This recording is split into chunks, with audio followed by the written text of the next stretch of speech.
কাছে হাসা কথা কম নাই, বোর কাছে হাসা কথা কম নাই। কাকা কিছে সমস্যা কি? হেরে বাজি কি কইতাম দুঃখের কথা বুঝছি, সমস্যা তো মেলা। একদিন গের ইচ্ছা ও তো রোমান্টিক মাইন্ডে তো শাসির লগে হুচ্ছি আর আচ্ছা আচ্ছা টাস করে মুফসকি বাড়ি গেছে, আর অ্যাকাউন্টের ভিতরে 4 লাখ গাটে আসিল।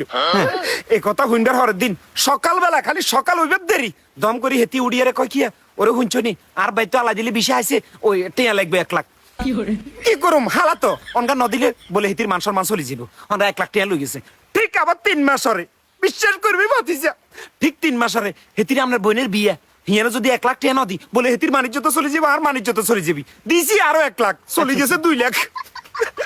হিয়ার আবার দুম করি আবার 1.5 মাস হরে দাম করি আলা দিলে আর হোর অসুস্থ হয়ে গেছে, অসুস্থ হয়ে গেছে আর আমরা কিরবে হাতা কাছে টেয়া হইছে নাই, আবার কিছি আরো দিছি 1 লাখ। আচ্ছা আচ্ছা বিশ্বাস করবি রে ভাতিজা, এতির কাছে সত্য কথা কই আর ওর কাছে দূরে সার হয়ে গেছে, আর 3 লাখ টেয়া শেষ হয়ে গেছে। কাকা আমি তো ওনার কেমন বুদ্ধি দিতে পারি। কি ভাতিজা কসা? আরো উত্তরা ব্যাংকে যান, হ্যাঁ উত্তরা যাই এনে কিস্তিকে লোন করেন, হ্যাঁ এটির নামে 6 লাখ টাকা করেন, হ্যাঁ করে 3 লাখ টাকা লাভ আর হেয়ার লাইচে বার করে দেন, 3 লাখ টাকা আনার বিয়ার।